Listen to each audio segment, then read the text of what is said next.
তুমি কি কখনো রাত ঠিক ৩টের সময় ফোন পেয়েছ? আমি পেয়েছিলাম, আর সেই একটা কল আমার জীবনটাই বদলে দিয়েছে। ঘটনাটা ৫ দিন আগের। সেদিন রাত ২:৫৮। আমি তখন ঘুমাচ্ছিলাম। হঠাৎ আমার ফোনটা ভাইব্রেট করতে শুরু করলো। Unknown number. আমি প্রথমে ধরিনি, কিন্তু ফোনটা বারবার আসছিল। ২:৫৯। ৩টে। ঠিক ৩টে বাজতেই আমি কলটা রিসিভ করলাম। হ্যালো। ওপাশে কোনো কথা নেই, শুধু হালকা শ্বাস নেওয়ার শব্দ। আমি বললাম, কে বলছেন? কিছু সেকেন্ড চুপ। তারপর একটা ভাঙা ঠান্ডা গলা, তুই এখনো বেঁচে আছিস। আমার বুক ধক করে উঠল। আমি রেগে গিয়ে বললাম, ভুল নম্বর। কিন্তু কলটা কেটে যাওয়ার আগে ওই গলা আবার বলল, পিছনে তাতাস না। আমার শরীর ঠান্ডা হয়ে গেল, কারণ আমি তখন বিছানায় শুয়েছিলাম, আর আমার পেছনে ছিল দেয়াল। আমি ধীরে ধীরে ঘুরে তাকালাম। কিছুই নেই। আমি নিজেকে বোঝালাম কেউ প্র্যাঙ্ক করছে। পরের দিন সব স্বাভাবিক, কিন্তু রাত ৩টে বাজতেই আবার ফোন, একই নাম্বার। এইবার আমি ভয় পেয়েও কল ধরলাম। ওপাশ থেকে একই গলা, আজও বেঁচে আছিস। আমি কাঁপতে কাঁপতে বললাম, তুমি কে? সে হেসে উঠল, একটা বিকৃত ভয়ঙ্কর হাসি।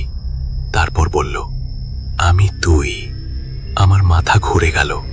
আমি ফোন কেটে দিলাম, কিন্তু এইবার আমার ঘরের দরজায় নখ হলো। ঠক ঠক ঠক। আমি জিজ্ঞেস করলাম, কে?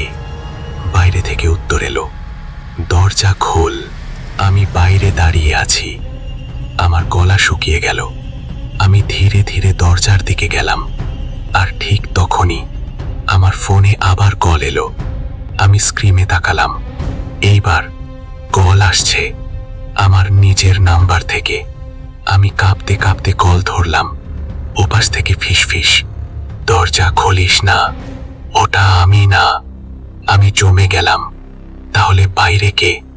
নকিং জোরে হতে লাগলো। থাম থাম থাম। বাইরে থেকে চিৎকার, দরজা খোল। আমি আর সহ্য করতে পারলাম না। চিৎকার করে বললাম, কে তুমি? হঠাৎ সব চুপ। ৫ সেকেন্ড, ১০ সেকেন্ড। তারপর একটা খুব আস্তে গলা, আমি ঢুকে গেছি। ঠিক তখনই আমার পিছন থেকে কেউ আমার কাঁধে হাত রাখলো। পরের দিন সকালে পাড়ার লোকজন বলল, ওই ছেলেটা কাল রাতে মারা গেছে হৃদরোগে। কিন্তু সবচেয়ে ভয়ঙ্কর কথা, তারা বলছিল মরার সময় তার মুখে একটা অদ্ভুত হাসি ছিল। আর আজ ঠিক রাত ৩টে তোমার ফোন যদি বাজে, অজানা নাম্বার, তাহলে ধরো না।